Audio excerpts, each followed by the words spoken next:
Hello students. तो आज फिर हम लोग बात करेंगे एक नई डीपीपी, वो भी प्लान किंगडम में, जैसा कि आप थंबनेल देख रहे होंगे आपके सामने।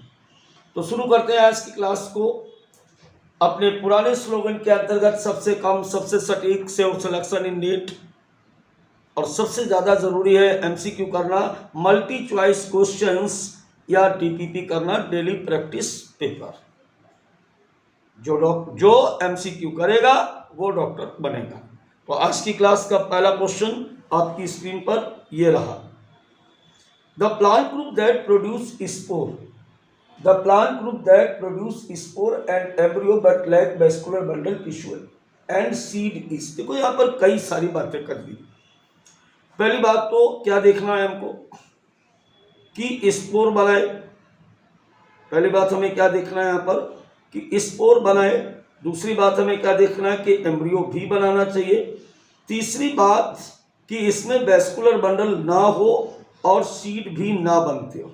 चलिए, टेरिडोफाइट्स की अगर बात करें, यहाँ पर पहला ऑप्शन जो दिया गया है टेरिडोफाइट्स बेटा दिया गया है, इसमें स्पोर और एम्ब्रियो दोनों पाए जाते हैं, लेकिन बेटा यहाँ पर ना तो सीड बनते हैं और ना ही लेकिन वेस्कुलर बंडल पाया जाता है। दोबारा से सुने, स्पोर बनाता है, टेरिडोफाइट्स में स्पोर भी बनता है, एम्ब्रियो भी बनता है, लेकिन वेस्कुलर बंडल पाया जाता है, जिसकी वजह से टेरिडोफाइट्स नहीं होगा। रोडोफाइटा और फियोफाइटा की बात करें तो रोडोफाइटा और फियोफाइटा दोनों बच्चों जो हैं वो क्या हैं, वो शैवाल हैं, एल्गी हैं। और एल्गी में कुछ नहीं होता, स्पोर बनते हैं, वो भी रिप्रोडक्शन के समय पर एम्ब्रियो नहीं बनता, वेस्कुलर बंडल नहीं होता और सीड भी नहीं बनते। तो ये भी कहीं से मैच नहीं कर रहा। अब अपने पास लास्ट ऑप्शन थर्ड बच रहा है, ये सही है।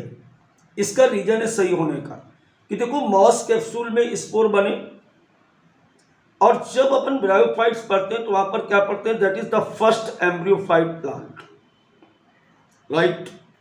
और इसमें वेस्कुलर बंडल भी नहीं, तो इसका सही आंसर है बच्चों ब्रायोफाइट। आइए बात करें आज के अगले क्वेश्चन की। अगर हम लोग बात करते हैं तो अगला क्वेश्चन हमारे पास है, multicellular branch rhizoids and leafy gametophyte are the characteristics of some bryophytes. कारण देखिए आप यहाँ पर जो आप कारण देख रहे हैं कि ये जो सामने आपके स्ट्रक्चर दिख रहा है, ये क्या है, ये लीफी स्टेज है। ऊपर इसको हम लीफी स्टेज कह सकते हैं। यहाँ पर ये लीफ, इसी को हम लीफी स्ट्रक्चर कहते हैं। हालांकि किसी भी ब्रायोफाइट्स में ओरिजिनल और the real leaf, stem, roots नहीं पाए जाते हैं, लाइक अपीयरेंस होते हैं। फिर क्या कह रहा है कि गैमेटोफाइट के साथ साथ मल्टी सेलुलर ब्रांच राइजोइड्स होनी चाहिए। तो ये जो आप देख रहे हो बेटा, ये है इसकी राइजोइड्स, ये आप देख रहे हो इसकी राइजोइड्स देख रहे हो, ये जो आप देख रहे हो इसकी क्या है, ये इसकी राइजोइड्स है। क्लियर हुई बात। तो ये कहां पे जा रहा है, ये जा रहा है फ्यू ब्रायोफाइट्स के साथ, क्योंकि मॉसेस का ये कैरेक्टरिस्टिक फीचर है। और मॉस जो होता है वो केवल एक क्लास के अंतर्गत आते हैं, ब्रायोप्सिडा के अंतर्गत। तो चलिए अब आपकी स्क्रीन पर अगला सवाल आज का, pteridophytes differ from bryophytes and thallophyte in having. सीधा सीधा क्वेश्चन है कि ब्रायोफाइट और टेरिडोफाइट में अंतर क्या होता है। देखिए यहां पर एक बात समझनी पड़ेगी आपको कि टेरिडोफाइट वेस्कुलर प्लांट और ब्रायोफाइट नॉन वेस्कुलर प्लांट। तो आंसर तो पहले ही निकल के आ गया, पहला आंसर यहां पर निकल के आ गया कि वेस्कुलर टिश्यू का अंतर है। अब अगर इसको और आगे देख लें, bryophyte and thallophytes in having motile antherozoids, तो दोनों में जो एंथ्रोजॉइड्स बनते हैं वो इस प्रकार से ऐसे मोटाइल बनते हैं, दोनों में फ्लैजिला पाए जाते हैं। आर्चिगोनिया, दोनों में बेटा ये फ्लास्क शेप्ड आर्चिगोनिया पाई जाती, दोनों में फ्लास्क शेप्ड आर्चिगोनिया पाई जाती। अल्टरनेशन ऑफ जनरेशन, दोनों में पाई जाती, यानी गैमेटोफाइट और स्पोरोफाइट दोनों प्रकार की प्रवस्थाएं जो होती हैं वो एक दूसरे के बाद निश्चित क्रम में आती हैं। क्लियर हो गई बात समझ में आ गई आपको। चलिए बात करते हैं आज के अगले क्वेश्चन की। विच of the following is also called amphibians of plant kingdom. मैंने आज की क्लास स्टार्ट करने से पहले ही आपको कहा था कि आज का जो लर्निंग क्वेश्चन है इस चैप्टर के उस पर विशेष फोकस किया गया। विच of the following is called amphibians of plant kingdom. Spirogyra, Volvox, मार्केंसिया, all of this. Answer क्या जाएगा इसका बच्चों? मार्केंसिया जाएगा। चूंकि मार्केंसिया क्या है? मार्केंसिया एक जो है वो लीवरवर्ट है। क्या है बेटा? ये लीवरवर्ट है। और लीवरवर्ट किसके अंतर्गत आते हैं? ब्रायोफाइट्स के अंतर्गत आते हैं। और ब्रायोफाइट्स को हम लोग क्या बोलते हैं? ब्रायोफाइट्स को हम amphibians of the plant kingdom कहते हैं। क्योंकि हमेशा ब्रायोफाइट जो होते हैं वो सैडी प्लेस पर उगते हैं, but they required water for the fertilization. निषेचन के लिए इन्हें जल की आवश्यकता होती है, इसलिए इनको हम पादप जगत का उभयचर कहते हैं। निम्नलिखित में किसे पादप जगत का उभयचर कहा जाता है? तो सही आंसर इसका है ये मार्चेंटिया नहीं है, मार्केंसिया होता है। आई think my point is clear now. चलिए बढ़ते हैं आज हम अब अगले क्वेश्चंस के बारे में। Plant reproducing by spore such as mosses and fern and grouped under the general term embryophytes, bryophytes, sporophyte, thallophytes. काई और फर्न जैसे बीजाणुओं द्वारा प्रजनन करने वाले पौधों को सामान्य शब्द के अंतर्गत समूहीकृत किया जाता है। सीधा सीधा यहाँ पर पूछा गया कि किसके अंतर्गत रखा जाता है। तो पहला है क्रिप्टोगैमस, दूसरा है ब्रायोफाइट्स, स्पोरोफाइट्स और थैलोफाइट्स। तो कोई यहाँ पर बात समझ लें। एक शब्द होता है क्रिप्टोगैमस, इसका मतलब है non flowering plants. Non flowering plants, ऐसे पौधों का समूह जिनमें फ्लावर नहीं होते उनको हम क्रिप्टोगैमस कहते हैं। ठीक है। और फेनेरोगैमस ग्रुप को जिसमें फ्लावर पाए जाते हैं उनको हम कहते हैं फेनेरोगैमस। उनको हम कहते हैं बेटा फेनेरोगैमस। तो फ्लावर केवल कहाँ पे बनते हैं? कहाँ पे बनते हैं आप? एंजियोस्पर्म में। तो एंजियोस्पर्म के अलावा जितने भी प्लांट हैं वो सभी किसके अंतर्गत आएंगे? क्रिप्टोगैमस के अंतर्गत आएंगे। तो इसलिए बच्चों इसका जो सही आंसर है वो सही आंसर होगा इसका first, cryptogams. Plant producing by spores such as the mosses and fern are grouped under the general term known as cryptogamous or the non-flowering plant। बात करें अब अगर अगले क्वेश्चन की, bryophyte compare of dominant face of gametophyte which produce spore, small sporophyte face which is generally parasitic on gametophyte, free living sporophyte which is of longer duration, dominant phase of sporophyte which is parasite। देखो यहाँ पर आप हिंदी में भी देख लें कि bryophyte का समावेश होता है, यानी ब्रायोफाइट्स के अंतर्गत मुख्य रूप से कौन सा लक्षण आएगा? गैमेटोफाइट का प्रमुख चरण जो बीजाणु पैदा करता है। बात सही लग रही कि गैमेटोफाइट का प्रमुख चरण जो बीजाणु पैदा करता है। हमेशा ध्यान रखो कि ब्रायोफाइट्स में स्पोरोफाइट से पैदा होते हैं मियोसिस सेल डिवीजन के बाद। तो ये वाली बात बच्चों हो गई गलत, ये पहला वाला आंसर हो गया गलत। दूसरा, छोटा स्पोरोफाइट चरण जो आमतौर पर गैमेटोफाइट पर परजीवी होता है, ये बात 100% सही लग रही। चूंकि देखो आपको क्या बताया गया? आपको बताया गया कि gametophyte dominant in the algae and bryophytes. शैवाल और ब्रायोफाइट में गैमेटोफाइट प्रवस्था हमेशा छोटी होती है, गैमेटोफाइट प्रवस्था बड़ी होती है, प्रभावी होती है। स्पोरोफाइट प्रवस्था कम समय के लिए आती है और गैमेटोफाइट पर स्पोरोफाइट क्या करता है? एग्जिस्ट करता है। देखो एक डायग्राम से हम आपको दिखाना चाहेंगे। आपके एनसीईआरटी बुक में ये डायग्राम बना हुआ है मॉस का, और इस पर ऐसे करके ऐसे दिखाया गया ऐसे। तो ये जो ऊपर दिख रहा है ये स्पोरोफाइट है, ये स्पोरोफाइट, और नीचे वाला क्या है, गैमेटोफाइट है।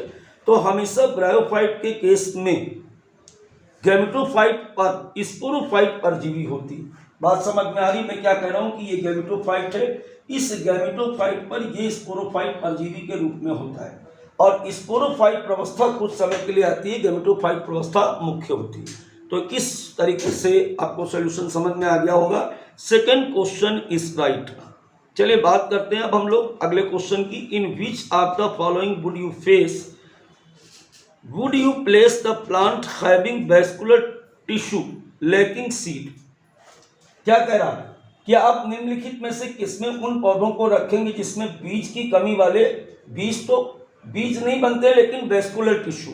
याद रखना हमेशा कि सीड जो है वो केवल दो ही जगह बनता है। कहाँ कहाँ बनता है सीड? हमेशा बेटा दो ही जगह बनता है पूरे प्लांट किंगडम में। अगर हम सीड की बात करें तो सीड हमेशा दो जगह बनता है। पहली जगह बनता है जिम्नोस्पर्म में, जिम्नो में बनता है, और जिम्नो में बनने वाला सीड कैसा होता है, नेक्ड होता है।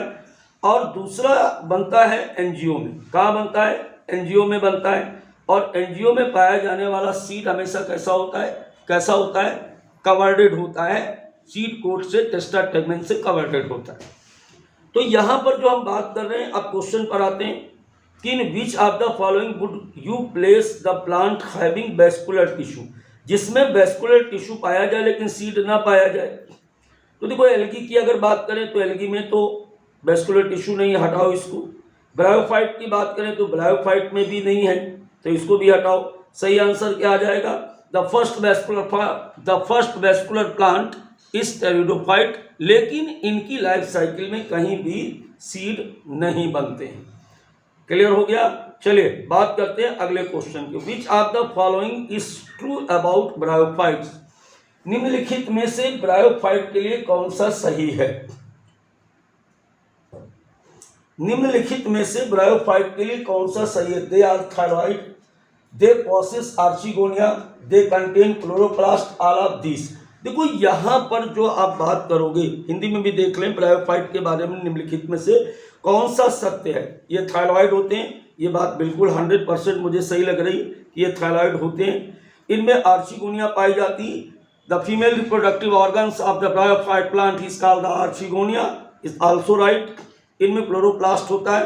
तो लीफी स्टेज हो या लिवर बर्थ हो, prostrate dorsoventrally flattened and dichotomously branched, किसी भी प्रकार का कोई भी थैलस हो, ग्रीन कलर के होते हैं। तो ये वाली बात भी सही है। तो फर्स्ट भी सही, सेकंड सही, थर्ड सही। तो इसका सही आंसर क्या है बच्चों? इसका सही आंसर होगा ऑल ऑफ दिस, यानी fourth is the correct answer of this question. चलिए बात करेंगे अब हम लोग अगले क्वेश्चन की। फटाफट चले आइए। क्या कह रहा है? डाइकोटमोसली ब्रांचिंग इज फाउंड इन। अभी भी मैं चर्चा ही कर रहा था। देखो डाइकोटमोसली ब्रांच का मतलब समझो। जैसे ये लीवर बर्ट होते हैं, लीवर बर्ट, तो लीवर बर्ट आप जब देखते हो तो ये ऐसे बने होते हैं, ऐसे। तो ये जो आगे से आपको फटा हुआ दिख रहा है, ये जो आगे से आपको फटा हुआ दिख रहा है, यहां पर ये दिख रहा है ना, ये फटा हुआ बीच में, यही है बेटा डाइकोटमोसली ब्रांच। इसी को हम बोलते हैं डाइकोटमोसली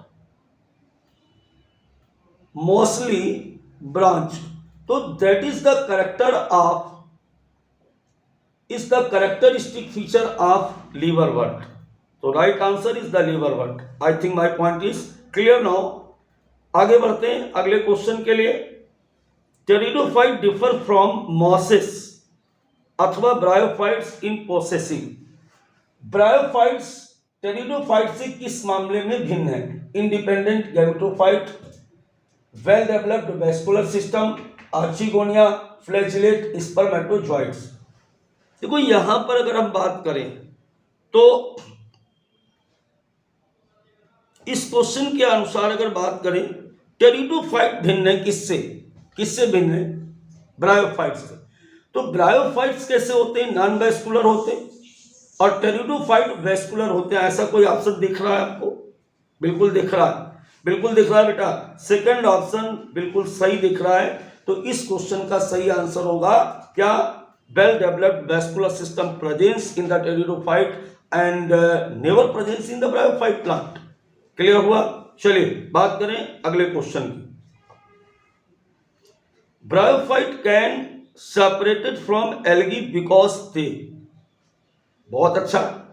अब की बार उसने पूछ दिया ब्रायोफाइट और शैवाल में अंतर क्या होता है। Possess archegonia, contain chloroplast, are thalloid form, have no conducting tissue. देखिए ये वाला जो क्वेश्चन है ना, इसको आप एक बार और पढ़िए। क्या लिखा हुआ, ब्रायोफाइट को शैवाल से अलग किया जा सकता है क्योंकि आर्चिगोनिया से ये युक्त होते हैं, तो ब्रायोफाइट और क्लोरोप्लास्ट से युक्त होते हैं, थायरॉइड होते हैं, इनमें से कोई संवहक ऊतक नहीं है। देखो ब्रायोफाइट और शैवाल दोनों में एक कॉमन चीज आपको दिख रही, पहले कॉमन की बात कर ले। दोनों में क्लोरोप्लास्ट पाया जाता है, कंफर्म है। दोनों थायरॉइड बॉडी है, दोनों में वेस्कुलर टिश्यू नहीं है। अपने आप पहला आंसर सही हो गया कि अगर आर्चिगोनिया की बात करें तो presence of archegonia characteristic feature of bryophyte and pteridophyte gymnosperm, algae कहीं नहीं आता उसमें। हाँ एक एक्सेप्शन जरूर यहां पर है कि कारा में सेक्स ऑर्गन्स पाए जाते हैं, लेकिन कारा में सेक्स ऑर्गन्स को हम आर्चिगोनिया नहीं कहते बेटा। वहां पर देखो इस तरीके से आप देखोगे 12th वाली बुक में कारा बना होता था, पुरानी वाली एनसीईआरटी में, अब तो नहीं होता है। तो ये जो होता है इसको हम बोलते थे नोक्यूल, और नीचे ये सेक्स ऑर्गन्स होता था, इसको हम बोलते थे ग्लोब्यूल। ये मेल होता था और ये वाला जो होता था ये होता था फीमेल। ठीक है, तो इस एक्सेप्शन की तरफ भी नहीं जाना है। सही आंसर है बेटा आर्चिगोनिया का अंतर होता है, एल्गी में आर्चिगोनिया नहीं होते, जबकि ब्रायोफाइट, टेरिडोफाइट और जिम्नोस्पर्म में archegonia as a female reproductive organs पाए जाते हैं। तो चलिए बात करें अब अगले क्वेश्चन की। Algae which grow on animal and also occur on cells of mollusc of other invertebrates are called. ये क्वेश्चन एनसीईआरटी के बाहर का है। शैवाल जो जानवरों पर उगते हैं और अन्य अकशेरुकी जीवों के जैसे मोलस्क, घोंघा हो गया, शंख हो गया, के खोल पर भी पाए जाते हैं, क्या कहलाते हैं बेटा। इसका लर्निंग क्वेश्चन है, सही आंसर है इसका इपीजोइक। क्या लगाओगे, इपीजोइक। जो भी शैवाल किसी दूसरे जंतु के ऊपर उगता है, ईपी माने ऊपर और जोइक माने यहां पर एनिमल्स। क्लियर हो गई बात समझ में आई, इसलिए इसका सही आंसर होगा इपीजोइक। चलिए ये आउट ऑफ एनसीईआरटी था। अगला क्वेश्चन है, name the fern whose leaf tip produce roots when touch the soil and known as walking fern. इसके पहले मैंने पूछा था कि वॉकिंग फर्न किसे कहते हैं। थोड़ा सा क्वेश्चन पिछली डीपीपी में भी ये क्वेश्चन था, थोड़ा सा इसको ट्विस्ट किया गया कि उस फर्न का नाम बताइए जिसकी पत्ती की नोक मिट्टी को छूने पर जड़ें पैदा करते हैं, उसे वॉकिंग फर्न के रूप में जाना जाता है। आप इसे याद कर लीजिए, बिल्कुल सही आंसर इसका होगा एडिएंटम। लर्निंग क्वेश्चन एक बार फिर से। अब चले आगे बढ़ते हैं। Club moss is grouped under, club moss को किसके अंतर्गत रखा जाता है। देखिए यहां पर एक धोखा देने वाली बात है, ये एनसीईआरटी की ही लाइन है। क्लब मॉस जो होते हैं ये टेरिडोफाइट्स के मेंबर होते हैं, याद रखेंगे बच्चों। लर्निंग क्वेश्चन है, कोई सोल्यूशन नहीं होगा इसका। आगे बात करते हैं अगले क्वेश्चन की, इसको जरा ध्यान से देखिएगा। Pond silk is the common name of Spongilla, chlorella, Carolina और स्पाइरोगाइरा। क्लोरिना और स्पाइरोगाइरा। सही आंसर इसका होगा क्या होगा, स्पाइरोगाइरा। इसको हम स्पाइरोगाइरा को पॉन्ड सिल्क कहते हैं, और साथ साथ इसको हम लोग पॉन्ड सिल्क के अलावा इसको हम लोग पॉन्डिस्कम भी कहते हैं। क्या बोलते हैं बेटा इसको, पॉन्डिस्कम। और इसके कहने का कारण क्या है, क्यों कहते हैं इसको हम पॉन्डिस्कम। देखो इसकी जो सेल होती है, सेल, इस सेल के बाहर पेक्टिन की बनी हुई सेल वॉल होती है इस तरीके से, ऐसे। किसकी बनी हुई? पेक्टिन की बनी हुई सेल वॉल होती है, ये पेक्टिन है। पेक्टिन की बनी हुई सेल वॉल होती है और ये जब पानी के साथ घुलती है तो चिपचिपे लिबलिबे पदार्थ को बनाती है, जिसकी वजह से हम इसे तालाब का रेशम या पॉन्डिस्कम कहते हैं। क्लियर हो गया बच्चों? अगले क्वेश्चन की अगर बात करें तो अगला क्वेश्चन हमारे पास है, protonema is the juvenile filamentous stage in the life cycle of Funaria. बिल्कुल सही आंसर इसका होगा फ्यूनेरिया। बेटा फ्यूनेरिया को हम मॉस कहते हैं। और यहां पर आपको बताया था मैंने कि जैसे ये कोई स्पोर है। अब स्पोर जब जर्मिनेट होता है तो स्पोर के जर्मिनेशन के बाद इसके अंदर से जो धागे जैसी रचना निकलती, इस धागे जैसी रचना को हम कहते हैं, क्या कहते हैं बेटा? इसको प्रोटोनीमा कहते हैं। इसको हम लोग कहते हैं प्रोटोनीमा। आई थिंक बात समझ में आ गई। तो प्रोटोनीमा एक फिलामेंटस स्टेज है जो फ्यूनेरिया या मॉस के स्पोर के जर्मिनेशन के बाद बनती है। चलिए बात करें अगर अगले सवाल की, विच of the following group secrete and deposit calcium carbonate and appear like corals. वो कौन सा इनमें से निम्नलिखित में कौन सा समूह है जो कैल्शियम कार्बोनेट का स्राव करता है, जमा करता है और मूंगे जैसा दिखता है? इसका सही आंसर होगा बेटा रेड एल्गी। एक बार फिर से आपको लर्न करना पड़ेगा ये क्वेश्चन। इसका आंसर है, सही आंसर है लाल शैवाल। तो चलिए बात करें आज के अगले सवाल की। आप the first plant to appear after a forest fire after the fern, this is because of the survival of their. जंगल में आग लगने के बाद सबसे पहले दिखाई देने वाले पौधे फर्न, इसका कारण उनके जीवित रहना। देखो एक बात बता दूं कि इस क्वेश्चन को जरा ध्यान से समझना। जैसे ये फर्न है, मान लीजिए ये सरफेस है और सरफेस पर ये इस तरीके से ये फर्न लगे हुए हैं, यहाँ पर ऐसे फर्न लगे हुए हैं। तो इन फर्न के नीचे इस प्रकार से ऐसी गांठ जैसी रचनाएं पाई जाती हैं, ऐसे। तो इन रचनाओं को हम क्या कहते हैं? इन रचनाओं को हम कहते हैं राइजोइड्स। क्या कहते हैं बेटा? इसको हम राइजोइड्स कहते हैं। इन रचनाओं को राइजोइड्स कहते हैं। अब जैसे आग लगी तो आग लगने पर क्या हो गया? आग लगने पर ऊपर वाला हिस्सा ये जल गया, लेकिन ये राइजोइड, सॉरी इसको कहते हैं राइजोइड्स नहीं कहते बेटा, राइजोम कहते हैं। क्या कहते हैं इसको? राइजोम। सॉरी बेटा, इसको हम कहते हैं राइजोम। अब राइजोम क्या होते हैं? जैसे हमारी अदरक होती है ना, इस तरीके से नीचे गांठें रह जाती, इनको हम कहते हैं राइजोम्स। तो जब ऊपर वाला जल गया तो ये तो नहीं जले ना, ये नीचे अंदर बने रहते हैं। फिर क्या होगा? फिर जैसे फेवरेबल कंडीशन आएगी तो फेवरेबल कंडीशन के आने पर इनमें ऊपर से फिर से नए पौधे इस तरीके से निकल आते हैं। तो आग लगने के बाद जंगल में सबसे पहले टेरिडोफाइट्स इसलिए उगते हैं क्योंकि उनमें राइजोम पाए जाते हैं। सही आंसर होगा इसका 4।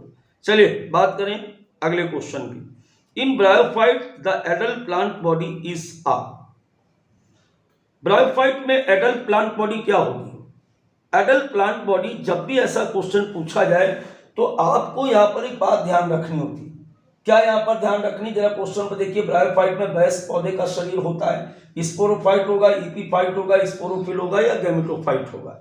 देखिए यहाँ पर एक बात आप ध्यान रखो कि जब भी ब्रायोफाइट की बात की जाए तो आपको क्या मैंने कहा था कि ब्रायोफाइट और एल्गी में हमेशा जो गैमेटो होती है वो हमेशा मेन होती है। क्या होती है? मेन होती है। और स्पोरोफाइट प्रवस्था जो होती है वो स्पोरोफाइट प्रवस्था कुछ समय के लिए आती है, सब स्टेज होती है। तो according this question the in bryophyte adult plant body is called, क्या बोलेंगे बेटा? गैमेटोफाइट। चलिए बात करें अब हम लोग अगले क्वेश्चन की। Chloroplast in Ulothrix is. अब यहां पर क्लोरोप्लास्ट की बात अगर हो रही है कि यूलोथ्रिक्स में पाया जाने वाला एल्गी से क्वेश्चन है। चलिए एक सेल बना लेते हैं यहां पर हम। तो जब हम सेल बनाते हैं किसकी सेल बनाते हैं? यूलोथ्रिक्स की। तो यूलोथ्रिक्स में पाई जाने वाली जो सेल होती है वो इस प्रकार से होती है, ऐसे ऐसे। यहां पर अगर आप देखोगे तो इसका जो क्लोरोप्लास्ट होता है वो इस तरीके से होता है, ऐसे। ये, तो इसको कई बार क्या लिखा होता है, सी शेप लिखा होता है, कई बार बेटा इसको सी शेप लिखा होता है, और कई बार इसे लिखा होता है गर्डल शेप्ड या मेखला के आकार का या करधनी के आकार का। So the right answer is the 4, girdle shaped होता है। कई बार इसको हम क्या बोल सकते हैं, कप शेप्ड भी कहते हैं, या कई बार इसको हम सी शेप भी कहते हैं। समझ गए, कई बार इसको हम सी शेप भी बोलेंगे और कई बार इसको हम कप शेप भी बोलते हैं। क्लियर हो गया, इस तरीके से ये बना होता है। चलिए बात करें अगर अब अगले क्वेश्चन की, तो अगला क्वेश्चन है बेटा थैंक यू, और अपने सिलेक्शन को सिक्योर करने के लिए एमसीक्यू करते रहिए। राहुल सर से मिलते रहिए। बाय बाय बच्चों, फिर मिलते हैं अल्टरनेट क्रम में एक नई डीपीपी के साथ।